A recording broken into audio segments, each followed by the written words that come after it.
Wild horses have always been a symbol of the West, an animal that's been appreciated by all people. Well, wild horses have a legacy of being part of the West, and it's been that way for many, many years. 10,000 years ago, there are remnants of horses being here, and before that, probably even the 16th century. Horses do have a purpose for whether it is recreation or work or whatever they are, but to just be unmanaged and left running wild and free, it never was that way.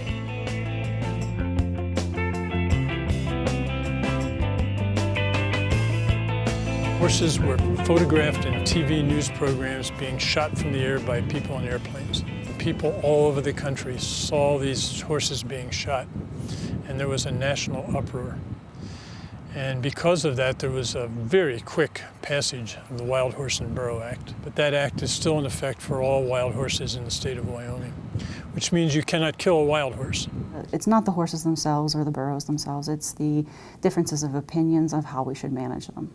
You hear things from, we should actively manage them like livestock and, rotate pastures, gather, remove, or to the other side of the spectrum, leave them alone and let them live out their life and let nature take its course. Wild horses reproduce at the rate of about 20% a year throughout the western United States. And about every 3 to 4 years, we conduct gathers within the herd management areas to reduce that population and keep it within what we call an appropriate management level. Appropriate management level is developed according to the horse's piece of the pie. So if you look at the range management area, what the range itself can sustain. The roads aren't grazable, obviously, and those things are looked at and evaluated over the entire landscape, and then an appropriate management level is set from there. Here in Wyoming, yes, the herd management areas cover state land, private land, and federal public land. So there is mixed ownership in our herd management areas. As the horses continue to populate, our only means of control is removal from the range. The act was passed in 1971, of course, and it was a few people wanted to save the wild horses on the range. They didn't want them completely eliminated, which I understand. We finally agreed to allotment management levels. Well, you have 3 to 5 year cycles. Well, once we ever reached the management upper limit, we've never ever, very seldom got down to the lower one because they can't gather enough horses. They don't have anywhere to go with them. We're double over our allotment management levels, plus all our herd level management areas are way over what was established in the past. But we asked when we might be proposed to be in the next gather. They said, we may never gather again. If you want to use a track record in the past, most federal land ranchers will end up taking a cut or a downsize in the amount of animals they'll be able to run during their grazing season to make room for horses. But at some point, there won't be any room for just horses. Our current population in the United States is 67,000 wild horses on public lands as of today. Our appropriate management level is 26,000. At the rate of only 2,500 animals being adopted a year, it becomes very much a challenge to manage that population. If they don't get adopted or don't get sold, then we put them in long-term holding. When those horses are rounded up, they are sent to holding centers, which means that the taxpayer is stuck with holding those horses and feeding them where they're no longer wild, where they just stand there in the sun all day long and are fed hay. I think one thing that the public doesn't realize is how much feral horses cost them every day. There's more in captivity than on the range right now. That won't last very long because they increase 15 to 20% every year. If you do the simple math on 25,000 horses at 20%, that's an increase of 5,000 horses a year. The real key is how do we slow that reproduction and get it to a managed level that is acceptable to the public and works for the horses as well as the rangelands.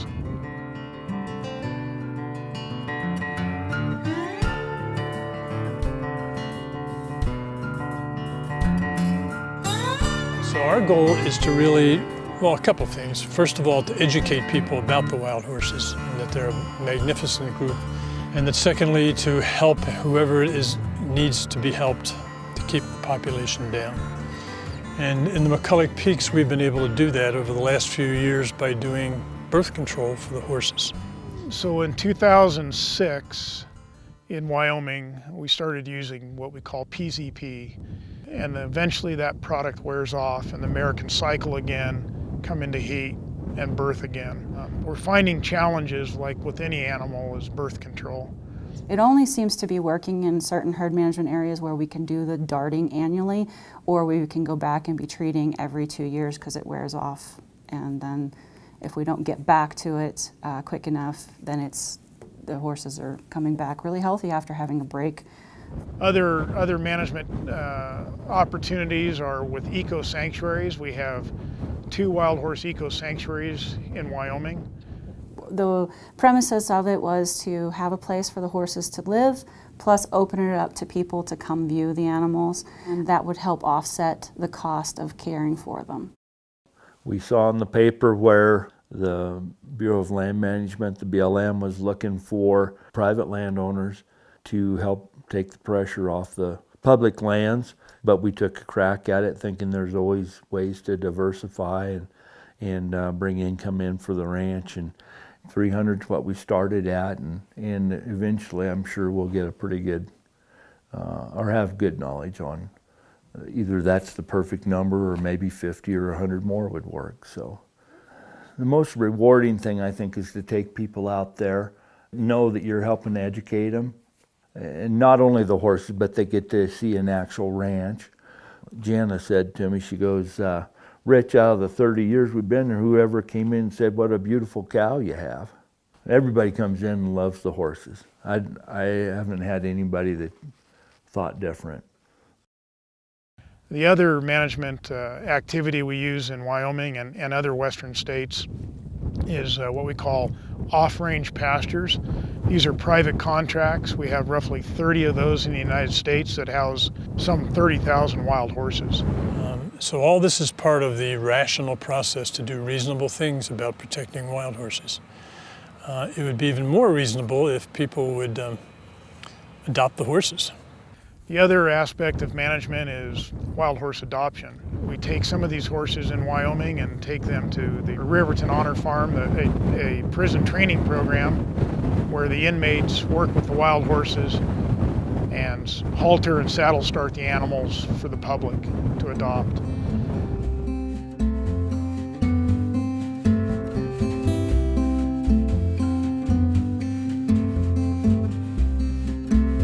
Rangeland is important to sustain the horses, but it isn't just the horses that we're worried about, it's wildlife, it's the users, the ranchers, the recreationists.